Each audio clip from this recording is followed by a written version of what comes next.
유럽이 지금 난리가 났습니다. 최근 트럼프 관세 정책으로 열받은 유럽인들이 미국산 제품을 불매하겠다고 각 도시에서 시위가 일어나고 있는데요. 테슬라 차가 불타고 맥도널드 매장은 텅텅 비었습니다. 세계 곳곳에서 미국을 외면하고 있는 순간 한국이 새로운 대안으로 떠오르고 있는데요. 한국 제품으로 유럽을 정복한 이야기 바로 시작합니다. 제 이름은 다니엘 리예요. 2년 전까지만 해도 저는 LG전자에서 일하고 있었어요. 글로벌 마케팅 디렉터였고 서울의 고층 아파트에서 살았어요. 사무실은 통유리로 되어 있었고 일정표는 항상 회의로 꽉 차 있었죠. 매일 정장을 입고 사람들에게 존경을 받았고 부모님도 자랑스러워 하셨어요.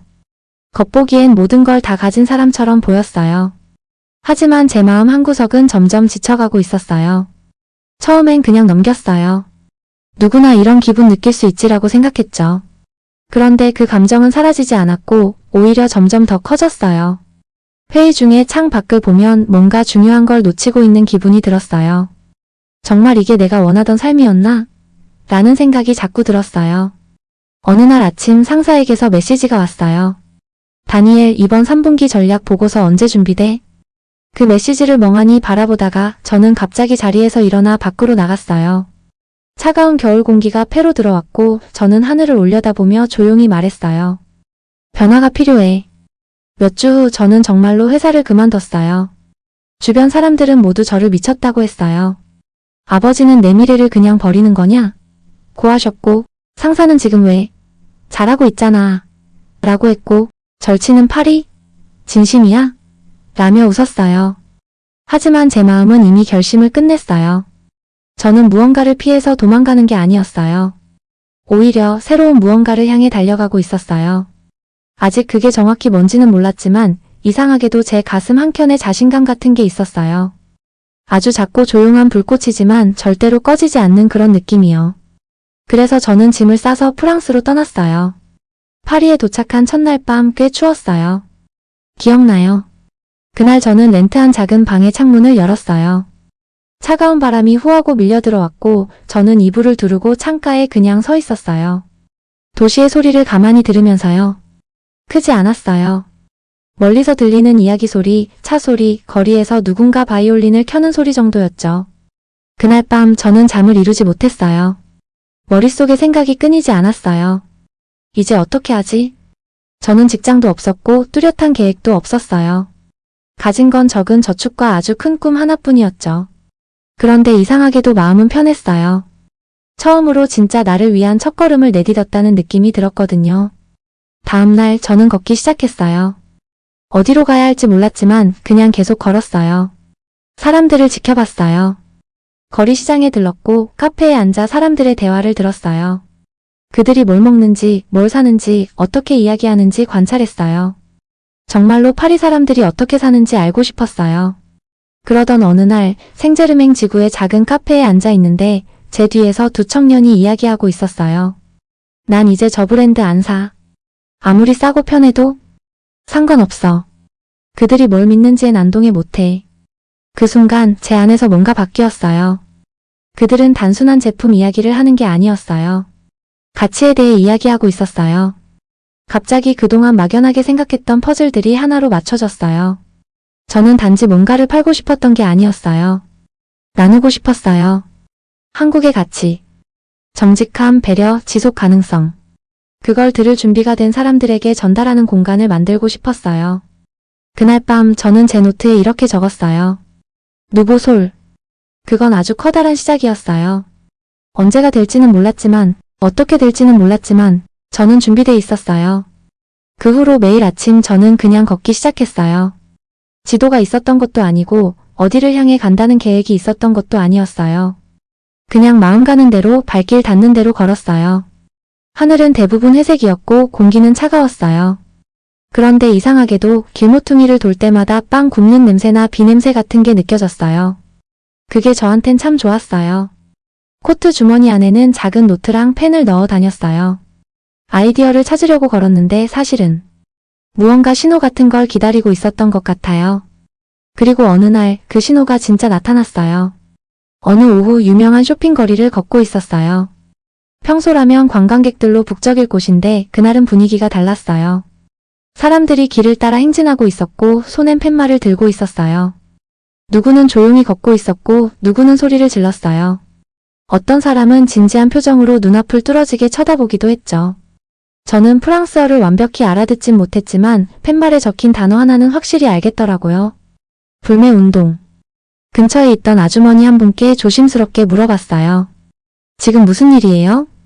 그분은 저를 한번 쳐다보시더니 말씀하셨어요. 사람들이 미국 기업들에 지쳤어요. 이제 다른 길을 선택하려는 거죠. 그날 밤 숙소에 돌아와 TV를 켰더니 뉴스 속보가 나오고 있었어요. 어떤 시위대가 테슬라 매장에 화염병을 던졌고 다른 시위대는 맥도날드 간판을 뜯어냈대요. SNS에서는 사람들이 콜라병을 버리거나 아이폰을 망치로 깨부수는 영상이 쏟아지고 있었어요. 그건 단순한 분노가 아니었어요. 그 안엔 뭔가 깊은 메시지가 있었어요. 다음날 아침 파리에서 알게 된 친구 클레르 마샬 박사를 만났어요. 소비자 행동과 사회 현상을 연구하는 프랑스 학자예요. 우리는 몽파르나스 근처의 카페에 앉아서 이야기를 나눴어요. 클레르, 이건 단순한 불매운동 그 이상인 것 같아요. 그녀는 고개를 끄덕이며 말했어요. 맞아요, 다니엘. 이건 프랑스 사람들의 정체성 문제예요. 수년 동안 사람들은 자기 문화가 사라진다고 느껴왔어요. 대기업들이 전통을 잠식하고 소중한 가치를 무너뜨리고 있다고요. 그걸 쇼핑으로 표현하는 거예요? 제가 물었어요. 클레르는 잔잔하게 웃으며 말했어요. 네. 요즘 사람들은 물건을 사는 게 그냥 소비가 아니라 어떤 세상에서 살고 싶은지를 보여주는 투표라고 생각해요. 그 말이 제 가슴을 깊게 때렸어요. 그날 이후 저는 다시 길을 걸었어요. 이번엔 몽마르트 시장에 가봤어요. 예전엔 관광객들로 북적이던 곳이었는데 그날은 이상하게 조용했어요. 그런데 진열대가 달라졌더라고요. 미국 제품이 사라지고 그 자리를 로컬 브랜드가 채우고 있었어요. 코카콜라 대신 프랑스 탄산음료 봉봉이 있었고 일본 라면 옆에는 한국 신라면이 놓여 있었어요. 그리고 제가 가장 놀랐던 건 전통 바게트 가게 옆에 김밥 키트가 있던 장면이었어요. 잠시 멈춰서 그걸 바라보는데 제 안에서 뭔가 울컥했어요. 사람들이 그냥 구경만 한 게 아니라 직접 들고 읽어보고 관심을 보였어요. 그날 밤 저는 숙소에 돌아와 노트를 펴고 이렇게 적었어요. 한국 제품은 단순한 물건이 아니에요. 그 안에는 이야기와 정성이 담겨 있어요. 이건 선택이에요. 그 순간 제 가슴이 두근거리기 시작했어요. 드디어 제가 가야 할 방향이 보이기 시작했거든요. 도시는 변하고 있었고 저도 그 안에서 무언가 할 수 있을 것 같았어요. 그 김밥 키트를 본 순간이 계속 머릿속에 맴돌았어요. 작은 물건 하나였지만 저한테는 정말 큰 의미로 다가왔거든요. 한국 제품이 단순히 싸고 특이한 게 아니라 진짜로 가치 있는 선택지로 여겨지고 있다는 걸 느꼈어요. 사람들이 궁금해했고 관심을 가졌고 받아들일 준비가 되어 있었어요. 그럼 이제 제가 할 일은 하나였어요. 그 한국다움을 더 많이 더 넓게 보여주는 것. 그날 밤 저는 거의 잠을 못 잤어요. 작은 조명 하나 켜놓고 따뜻한 차 한 잔을 책상에 놓고 앉았어요. 그리고 새로운 노트 한 권을 꺼냈죠. 맨 첫 장 맨 위에 이렇게 적었어요. 누보솔. 프랑스어로 새로운 서울. 단순한 도시 이름이 아니라 새로운 시선과 새로운 가치를 담은 브랜드. 그 아래에 저는 막연한 생각들을 마구 써내려갔어요. 어떤 제품들을 소개할까? 어떤 기업들과 손을 잡아야 할까? 어디에 물건을 보관하지? 웹사이트는 어떻게 만들지? 프랑스 사람들의 마음을 움직이려면 어떤 이야기를 전해야 할까? 글을 쓰다 보니 시간이 훌쩍 지나 있었어요. 시계를 보니까 새벽 5시 12분이더라고요. 눈은 무겁고 머리는 복잡했지만 마음은 맑았어요. 드디어 방향을 찾았구나라는 느낌이 들었어요. 그 후로 저는 도시 이곳저곳을 돌아다니며 쓸만한 공간을 찾아다녔어요. 뭔가 대단한 장소가 필요한 건 아니었어요. 단지 물건을 정리해놓고 사람들을 초대할 수 있는 조용한 공간이면 됐어요. 그러던 중에 파리 18구 외곽 쪽에서 창고 하나를 발견했어요. 예전에 공장이었던 건물의 일부였는데 이제는 버려진 느낌이었어요. 바닥엔 먼지가 잔뜩 쌓여 있었고 모서리엔 거미줄도 있었고 창문은 금이 가 있었어요. 근데 저는 그걸 보는 순간 희미하게 웃음이 나왔어요. 여기다. 그 후 일주일 동안 저는 혼자서 청소를 시작했어요. 바닥을 닦고 페인트를 칠하고 선반을 하나씩 조립했어요. 작은 사무실 공간도 한쪽에 마련했어요. 노트북이랑 전기 주전자 하나 놓고 일할 수 있는 최소한의 공간이었죠. 온몸이 쑤시고 허리가 아플 정도로 힘들었지만 조금씩 자리를 잡아가는 모습을 보면서 속으론 뿌듯했어요. 조금씩 꿈이 현실이 되고 있다는 느낌이랄까요? 이제 필요한 건 제품이었어요. 한국의 중소기업들의 메일을 보내기 시작했어요. 제가 어떤 일을 하고 있는지, 왜 이 플랫폼을 시작했는지, 프랑스 시장이 어떻게 변화하고 있는지 자세하게 설명했어요. 처음에는 대부분 반신반의했어요. 프랑스요? 우리 비누가 거기에서 팔릴 수 있을까요? 정말로 사람들이 이런 제품을 사겠어요? 의심이 많은 것도 당연했어요. 아직 눈에 보이는 결과가 아무것도 없었으니까요. 그래도 저는 포기하지 않았어요. 계속 메일을 보내고 전화를 걸고 지인들을 통해 소개도 받았어요. 그리고 마침내 몇몇 기업들이 저에게 손을 내밀어줬어요. 재활용 용기로 샴푸를 만드는 회사, 공정무역 원료로 간식을 만드는 브랜드, 천연 염색과 슬로우 패션을 지향하는 의류 업체. 아직 작은 시작이었지만 정말 제대로 된 팀이 생긴 것 같았어요. 2달 뒤 저는 제 창고 한가운데에 서 있었어요. 선반은 채워졌고 웹사이트도 열렸고 공기는 고소한 보리차 향과 비누 향이 섞여 있었어요. 조용히 스스로에게 말했어요. 내일이 오픈일이야. 완벽하진 않았지만 이건 내 시작이었어요. 누보솔의 첫날은 뭔가 대단한 날처럼 느껴지진 않았어요. 하늘은 흐렸고 바람은 제법 매서웠어요. 저는 창고 앞에 서서 제일 깔끔한 재킷을 입고 있었고 무료로 나눠줄 한국 간식을 작은 쟁반에 담아들고 있었어요. 손이 조금 떨렸어요. 추워서 그런 것도 있었지만 솔직히 긴장이 더 컸죠. 지난 2달 동안 저는 쉴 틈 없이 준비했거든요. 청소하고 페인트 칠하고 선반 만들고 이메일 보내고 통관 문제 해결하고 웹사이트 고치고 또 고치고. 그런데 문을 열고 보니까 아무도 오지 않았어요. 시계를 봤어요. 오전 10시. 창고는 조용했어요. 오전 11시 7분 드디어 문이 살짝 열렸어요. 나이 지긋한 프랑스 부부가 조심스럽게 안으로 들어왔어요. 봉주르, 제가 최대한 밝은 미소로 인사했어요. 누보솔에 오신 걸 환영해요. 그분들은 조용히 고개를 끄덕이셨어요.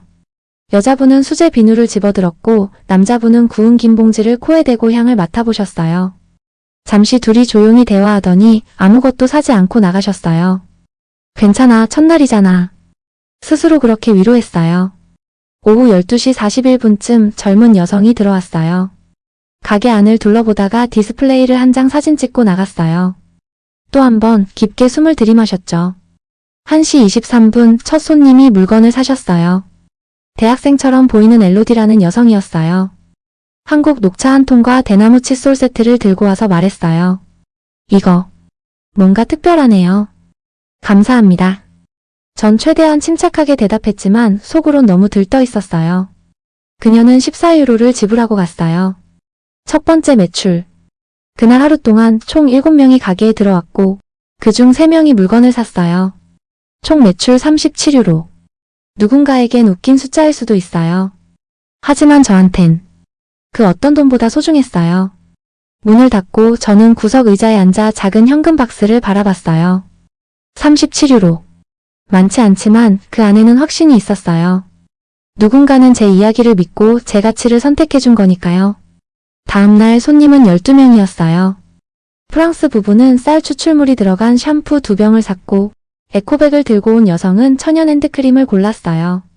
또 어떤 젊은 남성은 재활용 종이로 만든 한국 노트를 샀어요. 놀라운 건 다들 물건만 고른 게 아니라 질문을 하더라는 거예요. 이건 어디에서 만들어졌나요? 정말 친환경이에요? 이 단어는 한국어로 무슨 뜻이에요? 하루 종일 설명하고 대화하고 웃고. 목은 마르고 다리는 아팠지만 마음은 꽉 차 있었어요. 그리고 기적 같은 일이 벌어졌어요. 셋째 날 누군가가 인스타그램에 누보솔을 올린 거예요. 그냥 한 장의 사진이었어요. 작은 나무 선반 위에 한국의 스킨케어랑 스낵이 예쁘게 놓여 있었고 그 밑엔 이렇게 적혀 있었어요. 파리에서 발견한 숨은 보석.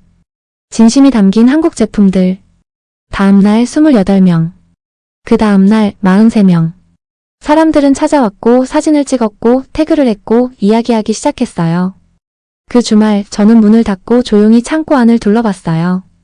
라벤더 비누 향이랑 보리차 향이 섞여 있었고 불빛은 따뜻했고 공기는 고요했어요.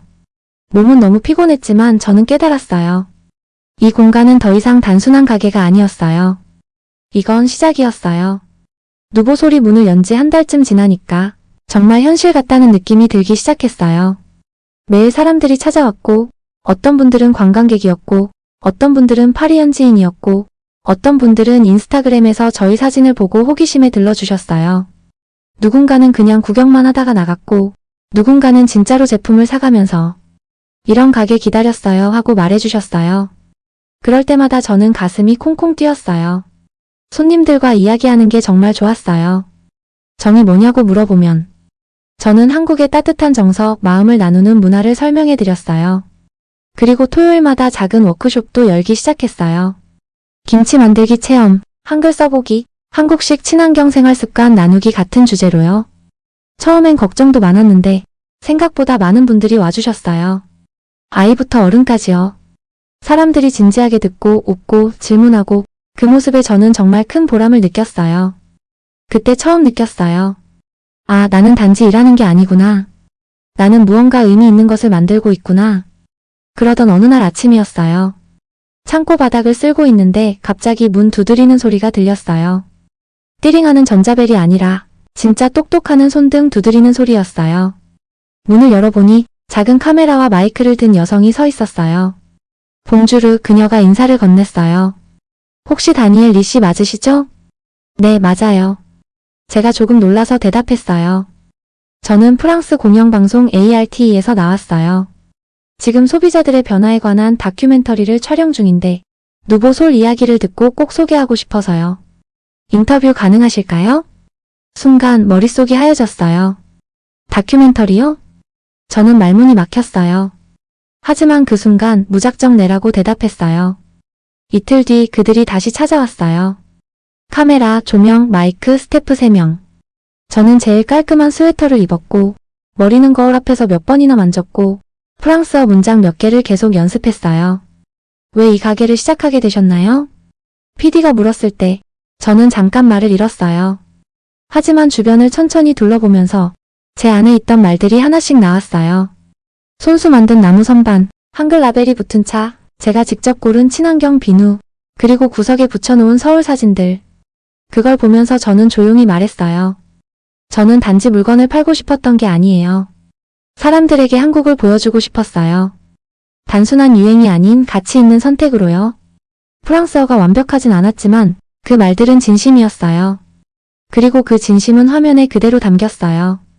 그들은 저와 2시간 넘게 촬영했어요. 손님들과의 대화, 제품들 클로즈업, 토요일 워크숍 장면까지 다 담았어요. 한글 쓰기를 배우는 어린아이의 모습까지요.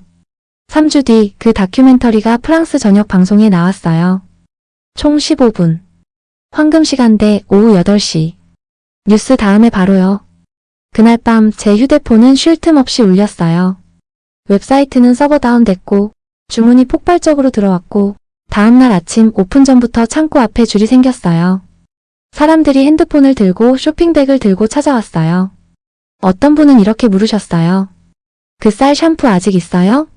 TV에서 봤어요. 어떤 분은 조용히 제게 말했어요. 이야기 정말 감동적이었어요. 사실 좀 울었어요. 그날 저희는 거의 모든 재고를 팔았어요. 한글 스티커, 비누, 티백, 김밥 키트까지.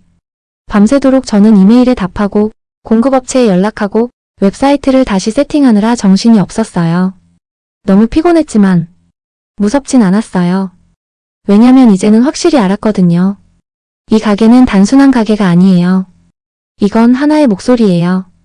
그리고 사람들이 그 목소리를 듣고 있었어요. 누보솔을 시작한 지 1년이 지났을 때였어요. 딱 1년. 그런데 정말 모든 게 달라졌어요.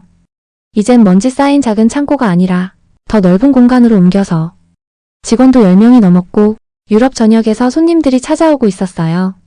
무려 60개 이상의 한국 중소기업 제품이 프랑스 사람들의 손에 닿을 수 있게 되었죠. 그때 제게 이메일 하나가 도착했어요. 읽자마자 손이 떨릴 정도였어요. 다니엘 리님을 프랑크푸르트 글로벌 소비자 포럼이 기조 연설자로 초청드립니다. 저는 이메일을 3번은 다시 읽었어요. 프랑크푸르트, 독일, 전 세계 유통 전문가, 브랜드 대표, 바이어들이 다 모이는 그 자리. 그런 곳에 제가 처음엔 속으로 이렇게 생각했어요. 아니에요. 저는 그냥 작은 가게 주인일 뿐인데요. 하지만 그때 떠올랐어요. 처음으로 한국 녹차를 사갔던 그 손님. 김치 워크숍에서 웃으며 한글 쓰던 아이. 다큐멘터리를 보고 조용히 감사합니다 라고 속삭이던 손님. 그 순간 깨달았어요. 아, 나는 나 혼자만을 대표하는 게 아니구나. 나는 지금 한국을 이야기하는 사람이구나. 포럼 당일 저는 무대 뒤에서 손을 꼭 쥐고 서 있었어요. 2,000명 넘는 사람들이 저를 기다리고 있었고, 조명은 눈부셨고, 카메라는 여러 대가 설치돼 있었어요. 사회자가 제 이름을 불렀어요. 다음 연사는 누보솔의 창립자, 다니엘 리님입니다. 박수 소리가 들렸고 저는 무대로 걸어 나갔어요. 심장이 너무 세게 뛰어서 마치 모든 사람이 들을 수 있을 것 같았어요. 잠깐 마이크를 바라보다가 조용히 말문을 열었어요. 안녕하세요. 저는 다니엘 리입니다. 1년 전 저는 파리에 작은 가게를 열었습니다. 그런데 그게 전부는 아닙니다. 그 뒤로 15분 동안 저는 제 이야기를 했어요. 프랑스 거리에서 본 변화들, 카페에서 들은 대화들, 사람들이 의미 있는 소비를 원하게 된 이유, 그리고 한국이 단순한 제품 생산국이 아니라 정직함과 지속 가능성을 담은 가치의 나라라는 이야기까지. 한국은 싸서 선택받은 나라가 아닙니다. 진심이 보여서 선택된 나라입니다. 제가 그렇게 말했을 때 강당은 조용했어요. 그러다가 박수 소리가 터졌어요. 그리고 서서 박수를 치기 시작했어요. 저는 눈가가 뜨거워졌어요. 연설이 끝난 뒤 수많은 사람들이 저에게 다가왔어요. 우리 백화점에도 이런 제품을 드리고 싶어요. 당신 이야기 듣고 정말 감동했어요. 우리 도시에도 이런 가치를 가져오고 싶어요. 그날 밤 호텔방에 돌아와 창밖 프랑크푸르트 불빛을 바라보면서 스스로에게 속삭였어요. 나 여기까지 왔구나. 서울의 사무실에서 지쳐있던 나. 파리의 작은 창고에서 먼지를 닦던 나. 37유로 벌고 감동하던 나. 그 모든 날이 오늘을 만들었어요. 이젠 누군가 저한테 물어봐요. 다니엘 씨, 어떻게 이런 걸 해낸 거예요? 그럴 때 저는 웃으면서 말해요. 저는 특별한 걸 한 게 아니에요. 그냥 가슴속에 조용히 피어오르던 작은 불빛을 따라갔을 뿐이에요.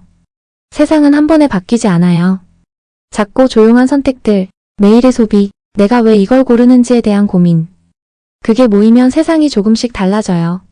그리고 어느 날 그 작은 선택들이 아주 아름다운 무언가로 이어지게 돼요. 이건 저 혼자의 이야기가 아니에요. 이건 한국의 이야기고, 그리고 우리 모두가 함께 쓸 수 있는 이야기예요.